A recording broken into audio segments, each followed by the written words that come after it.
maple, and blood. Hello, come in. This is a story about a girl, a language almost lost, and the kind of healing that echoes through generations. They called me Maddie at school. Madison Gray. Easy to pronounce, easy to ignore. A good Canadian girl who smiled at the right times and never raised her voice. But back home, up north in the Sagamok First Nation, I was Misko. My real name. It means red in Ojibwe, like the color of blood, like the leaves in late October, like the truth I wasn't supposed to talk about. I didn't speak Ojibwe. My mother didn't either, but my grandmother did. Or she used to. She died last winter, quietly.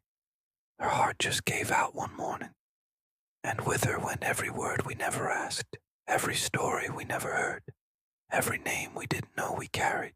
I didn't cry at the funeral. I didn't know how to cry for someone I barely knew. She'd always been there, yes, but like a shadow, watching from the corner of the room, whispering prayers into tea. That spring, I found her diary. I wasn't looking for it. I was just helping my mom clean out her trailer by the water. Dust, mold, old photo albums, and then a worn-out journal tucked inside a flower tin, wrapped in birch bark, like it needed protection. The pages were filled with strange loops, symbols, and English, written like someone speaking to ghosts. At first, I didn't understand a word. I almost put it back. But then I saw this line, dated July 4th, 1973. They took my tongue today, but not my memory. I will bury it in the trees, and something inside me split wide open. That night I couldn't sleep. The words clawed at me. They took my tongue. What did that mean? I asked my mom the next morning. She stared at her coffee for a long time before she said, residential school, Spanish River. She never talked about it. I had heard about those schools. We all had. History class covered it in one paragraph. But this wasn't history anymore. This was blood. This was mine. I took the diary to my cousin Ray. He's older, studied Indigenous studies at Laurentian, full of tattoos and fire. He looked at the pages, quiet at first. Then he said, this isn't just writing. This is protection. She encoded it. I blinked. Encoded. She didn't want settlers reading this. She wanted us to. Ray and I started translating, word by word. I found a local elder who still spoke fluent Ojibwe. I told her I wanted to learn. She laughed gently and said, no, Misko, you don't learn Ojibwe. You remember it. The more I read, the more I saw the girl my grandmother once was. A girl ripped from her family at 7, forced to scrub floors and forget her name. A girl who fell in love with the smell of maple sap in spring because it reminded her of home. A girl who found power in silence, then learned to write secrets the way others wrote poems. She had been watching me all along. One entry burned itself into my skin. One day, a girl with red in her name will find this, and she will speak the words I buried in the sugar bush. I read that line over and over again until the tears finally came.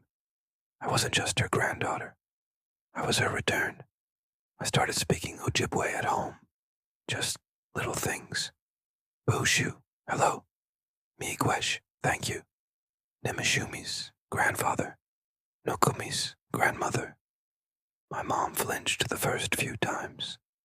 Then one morning I heard her whisper, Niwisini. I'm hungry. I cried in the kitchen. We cried together.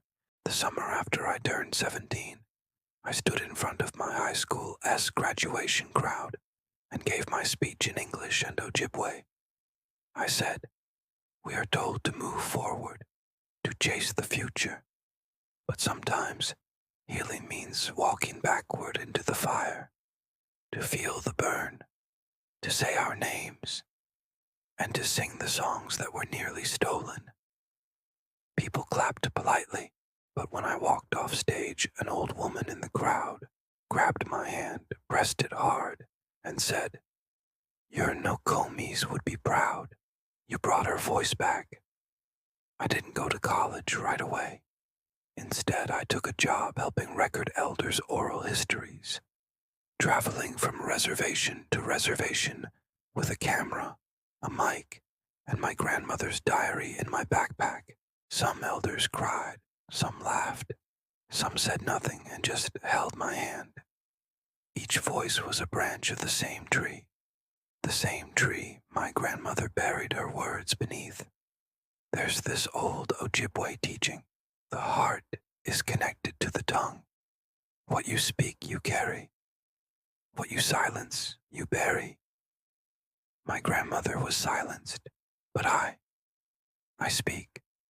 For her, for me, for every girl with red in her name, trying to remember who she was before the world tried to rename her. Kizakian, I love you. Miigwech for listening. This was the story of Maple and Blood. If it moved you, share it with someone who's searching for their own voice. And remember, your name, your language, your roots, they are not broken. They are waiting